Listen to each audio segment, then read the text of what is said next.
Hey guys, it is Tuesday here in West Virginia, so it's time for us to do a Truckin' Tuesday. As I mentioned yesterday on Mopar Monday, we're just doing a showcase of some vehicles that we've already unboxed because I was running out of cars to open for Mopar Monday, so we're going to be shifting it more toward Truckin' Tuesday, but they're going to be mainly Mopar trucks, like today's set. This set is maybe not relatively new, but it is a newer one that probably came out over the past like 3 or 4 months. This is a really cool set. Mainly the truck, but I do like the paint job on the retro rig.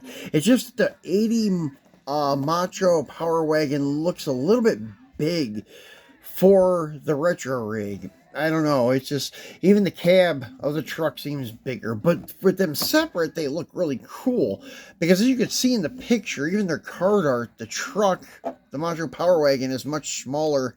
Not much smaller, but a little smaller than the retro rig. But in the set itself, it's totally opposite. But as I said, separately they look really good. Like this, towing a Sox and Martin car or something would look really cool.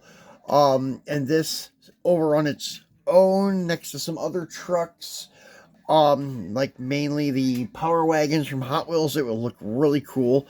So, this is kind of a set that needs to be open and broken apart.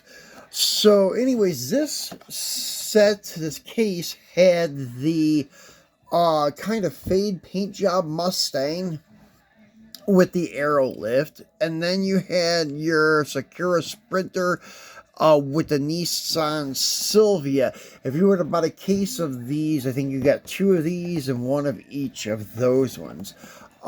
Which in my opinion, this is my favorite one. I know a lot of guys want the JDM stuff. I wanted the Mopar. And anyways, we're going to pop him off the card now and take a look at it. This is one I have not opened yet. I just got him in the mail actually on Saturday. So this is a new one for me. And usually I do kind of try to open it a little gently if possible, but the glue that Hot Wheels uses on their premium stuff nowadays is really heavy duty stuff, and it always ends up tearing the paper. But not too bad on the team transports, and a lot of them, like, you can like cut that piece off and glue it back there and hang this on the wall. The reason I say that I'm trying to conserve the packaging because of limited space in my collection. So this may actually get hung on the wall in like my Mopar wall section. I like to have them loose either in a display case or in the diorama, but sometimes that's just not possible. So I'm going to have to get some of those like Hot Wheel jammer cases, or just put stuff back in the packages and hang it on the wall. So that's what I'm looking at doing with this one. That's why I didn't go crazy and just rip the blister right off the card. So anyways, let's get this out of here. I always try to leave the top glued so it's kind of like hinged a little bit. And then when it comes time to hang it on the wall, I know that's kind of flapped out. What I do is I just take a couple pieces of clear, like transparent tape, scotch tape, and just tape it on the edge, and that does the job.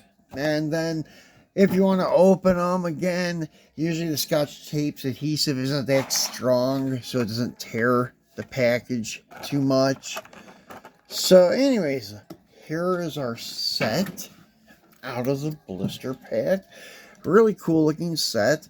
And this, actually, out of all the releases of the truck, the Simon & Simon one we did last week is obviously my favorite one. Because that's what this truck is modeled after. But out of all the other ones, I have to say this is probably my second favorite. This looks really cool, the red, white, and blue.